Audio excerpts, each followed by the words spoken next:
This story begins in Paris, and what a great place to start. I went there on a solo trip back in 2016 and had a fabulous time. I went in May. It was a beautiful time to go. And I happened upon this bistro in Saint-Germaine-de-Pre where I had the most amazing mushroom soup. And I was on a quest after I got home to find a recipe to duplicate it. And I was lucky enough to find one online, and it happened to be Anthony Bourdain's. And these are all the ingredients you need to make it. It's so simple, so easy, and it is delicious. So let's get started. The first thing you're going to do is take your 12-ounce package of white button mushrooms and clean them off. I use a damp paper towel and just wipe them all off. It does take a little time. I sped this up for expediency's sake, but you really aren't supposed to rinse or soak mushrooms. They just sop up the water. This is really the best way. And then you're going to take one onion. I like a sweet onion, usually a Vidalia.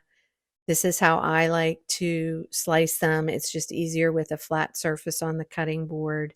So I cut them in half, peel them, and then slice the halves down.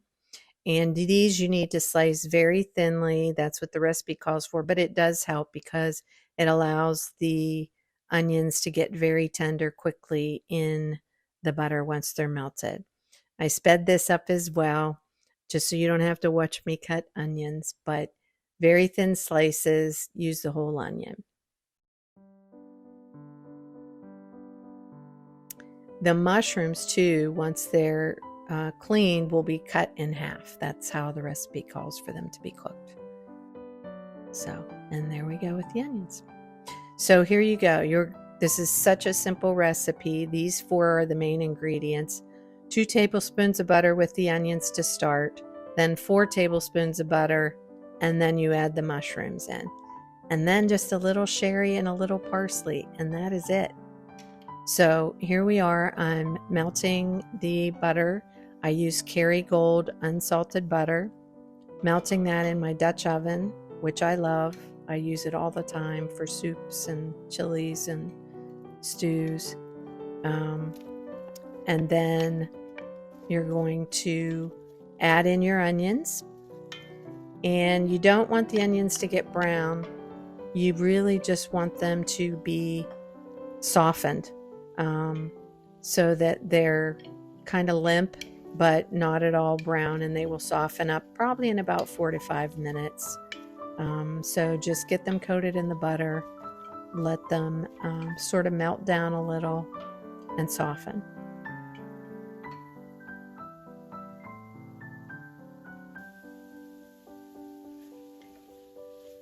Once that's done, you'll see the consistency needs to look like this. So see how they've really kind of softened, and they're a little bit transparent at this point, but not at all brown, and that's exactly what you want. So the next thing you're going to do is add in your 4 more tablespoons of butter. As Julia Child says, butter is the best thing. So you'll let that melt down. And then you're also going to add in your button mushrooms. And I have halved them. So they just go in. And once they're in there, just get everything coated with that additional butter so that all the flavors can meld and cook down. And that will take probably about 8 minutes. I think that's what the recipe calls for, but that's about That really is perfect. Anthony Bourdain should know. And just let those cook down a little bit, and you'll see what those look like in a minute once they have warmed up and cooked down.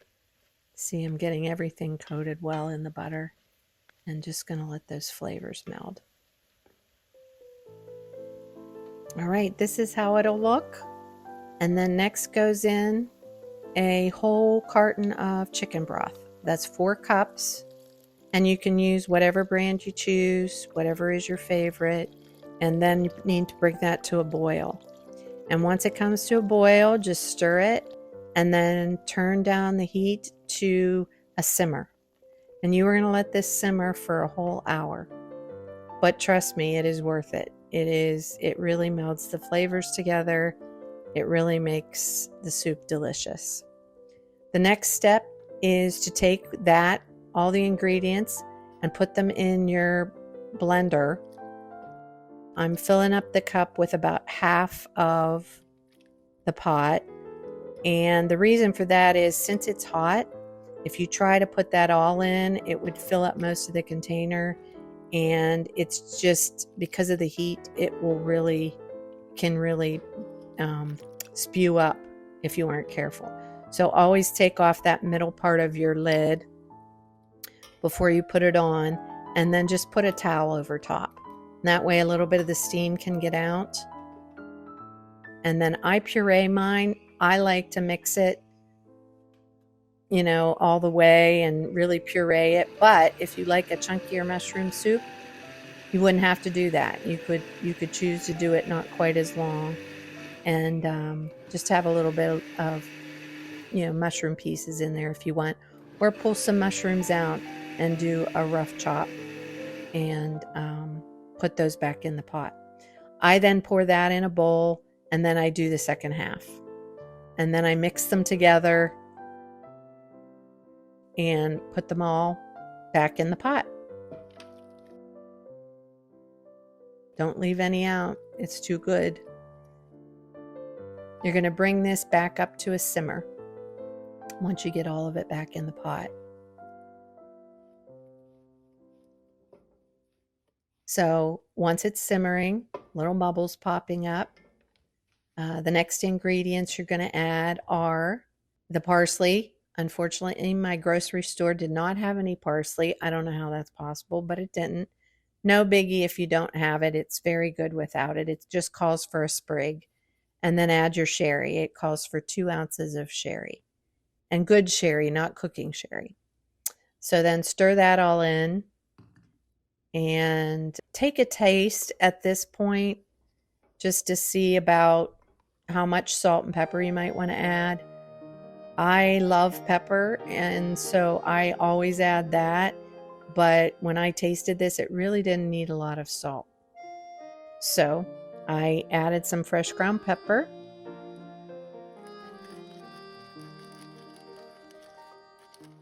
And then just a couple pinches of salt. Not a lot. Didn't really need it. And then just stir that all in.